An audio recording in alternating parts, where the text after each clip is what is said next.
Rohit Arya encounter प्रकरणी माजी मंत्री दीपक केसरकर यांची चौकशी होणार। रोहित आर्यने केली होती केसरकरांशी बोलण्याची मागणी, सूत्रांची माहिती। रोहित आर्य प्रकरणी 15 ते 16 जणांचे नोंदवले जबाब, स्टुडिओतील स्टाफ, पालक, मुलांच्या जबाबाचा समावेश। शिंदे विरुद्ध नाईक वाद पुन्हा पेटण्याची शक्यता, गणेश नाईक ठाण्याचे निवडणूक प्रमुख। ठाणे, कल्याण, उल्हासनगरसह 7 विभागांची जबाबदारी गणेश नाईक यांच्याकडे। मनसे अध्यक्ष राज ठाकरे आज पुणे दौऱ्यावर, पुण्यातील पदाधिकाऱ्यांसोबत राज ठाकरे आज साधणार संवाद। भाजप सोडून इतरांशी युतीसाठी पवारांची राष्ट्रवादी तयार, शरद पवारांच्या राष्ट्रवादीकडून एकनाथ शिंदे आणि अजितदादांना खुली ऑफर, राजकीय वर्तुळात चर्चेला उधाण। बिहारमध्ये आज पहिल्या टप्प्याकरता मतदान, 18 जिल्ह्यातील 121 जागांसाठी होणार मतदान। तेजस्वी यादव, सम्राट चौधरी आणि खेसारीसह दिग्गजांची प्रतिष्ठा पणाला।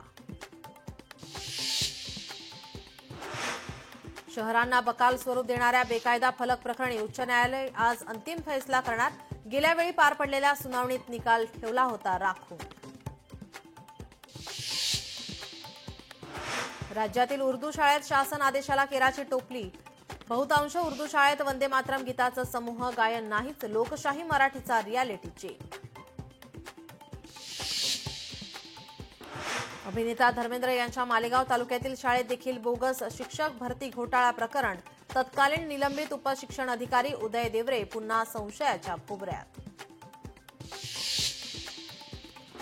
अतिवृष्टीमुळे एकीकडे शेतकऱ्यांचं दिवाळं तर दुसरीकडे धुळे जिल्हाधिकारी कार्यालयाच्या डागडुजीचे कार्यादेश, जवळपास 1.5 कोटी रुपये जिल्हाधिकारी कार्यालयावर खर्च करण्याचा निर्णय चर्चेत।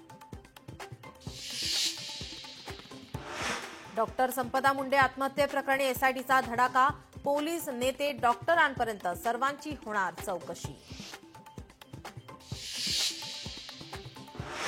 उद्या मंत्रालयात घुमणार वंदे मातरमचा नारा, मुख्यमंत्र्यांच्या उपस्थितीत उद्या मंत्रालयात वंदे मातरमचं समूह गान। मुंबई महानगरपालिकेतील कचरा वेचक कर्मचाऱ्यांचं आयुष्य धोक्यात, धोकादायक कचरा वेचक गाड्यांचं कॉन्ट्रॅक्ट संपूर्णही गेली 15 वर्ष केवळ एकाच व्यक्तीला दिलं जातंय। 3000 कोटींचं कॉन्ट्रॅक्ट, तो लाडका भाऊ कोण, लोकशाही मराठीचा सवाल।